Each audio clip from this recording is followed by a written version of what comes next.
Aujourd'hui, on est à Nantes, cette ville calme et paisible, c'est l'épisode 2. Et il y a un jeune homme qui a été retrouvé. Il s'est fait torturer. Son doigt et son oreille ont été sectionnés. Et on a retrouvé le mec à un arrêt de tram. Voilà.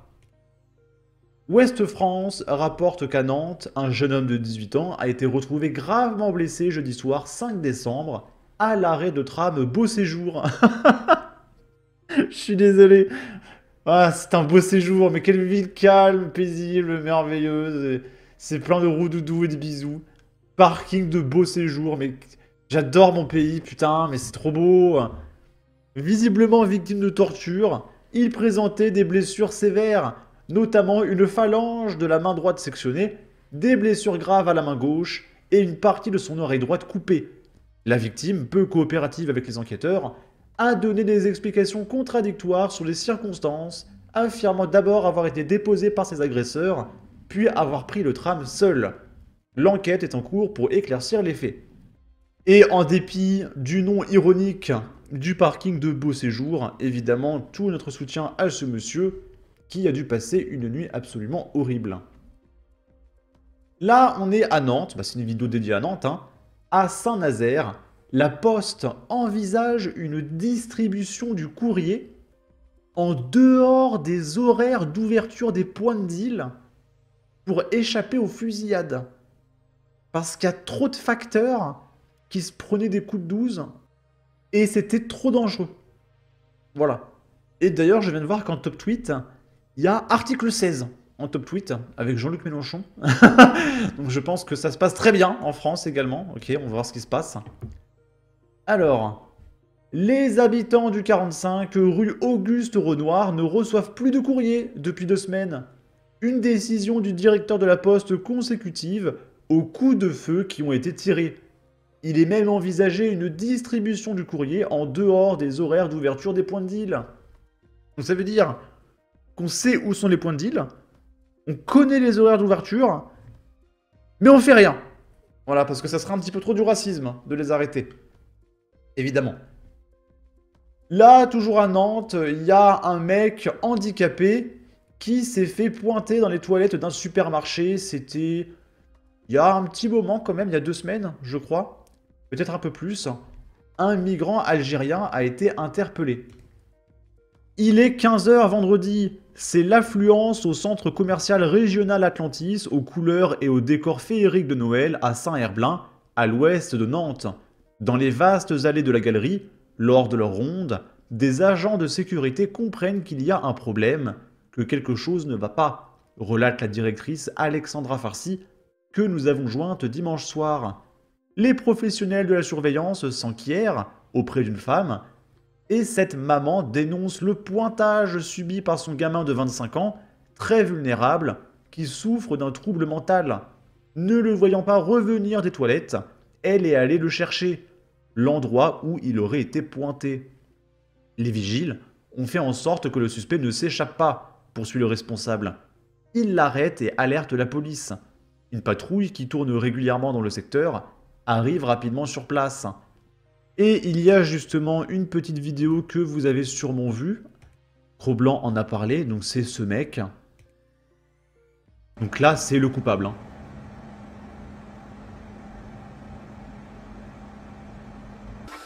Et du coup, ici, c'est la victime.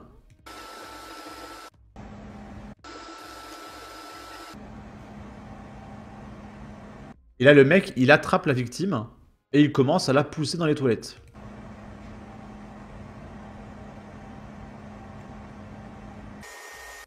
Et voilà, là, il ferme la porte et bah, il fait son affaire. Quel tordu. Et du coup, là, c'est la maman qui retourne voir son fils, qui ne rentre pas. Et en ouvrant la porte, elle a dû voir l'Algérien en train de pointer son gamin.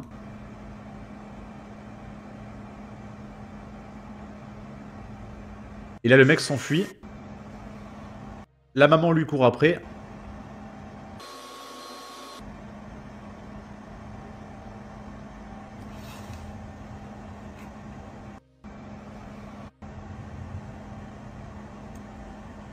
Et du coup, il y a le mec qui est en caleçon, voilà.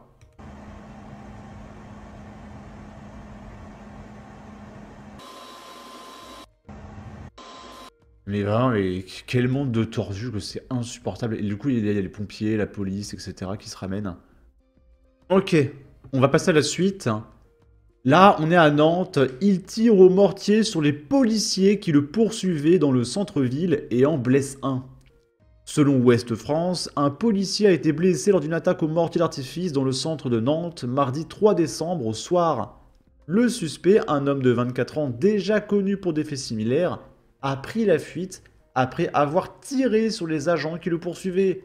Interpellé avec un taux d'alcoolémie élevé, il est accusé de violence avec arme sur des représentants de l'autorité publique. Là, toujours à Nantes, un jeune homme balafré en plein centre-ville. La nuit dernière, c'était le 24 novembre. Peu après 23 h, samedi 23 novembre 2024, un jeune homme a été balafré au visage avec un cutter. Un suspect âgé de 22 ans a rapidement été interpellé par la police et placé en garde à vue. Âgé de 22 ans, le suspect, un sans domicile fixe, a été placé en garde à vue. Toujours à Nantes, Saint-Nazaire, des dealers attaquent un pompier qui vendait des calendriers et le pourchasse en voiture dans le quartier. Le mec voulait juste vendre des calendriers. Un jeune homme qui l'avait menacé de mort, condamné à rien, du sursis. Dictavenir qui nous dit il faut interdire la vente de calendriers. Smiley Castor. Lundi 18 novembre 2024, la victime n'était pas en service mais en tenue et faisait du porte-à-porte pour vendre le traditionnel calendrier des sapeurs-pompiers. C'est vers 14 h, dans le quartier de la Tréballe, qu'il a été pris à partie encerclé par un groupe d'individus devant le hall d'un immeuble faisant également office de point de deal. L'un d'eux va s'avancer à 50 cm de lui et lui asséner « Dégage, sinon je vais te tuer. Tu reviens, c'est sûr que t'es mort. » Bousculé, frappé à l'épaule gauche, le pompier n'a d'autre choix que de fuir. 10 à 15 individus derrière lui, une voiture le prenant même en chasse. Trouvant refuge dans une maison avoisinante, il appelle ses collègues et la police.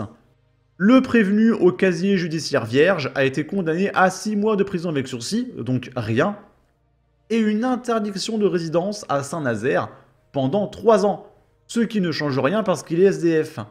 Il devra verser 500 € de dommages et intérêts à la victime.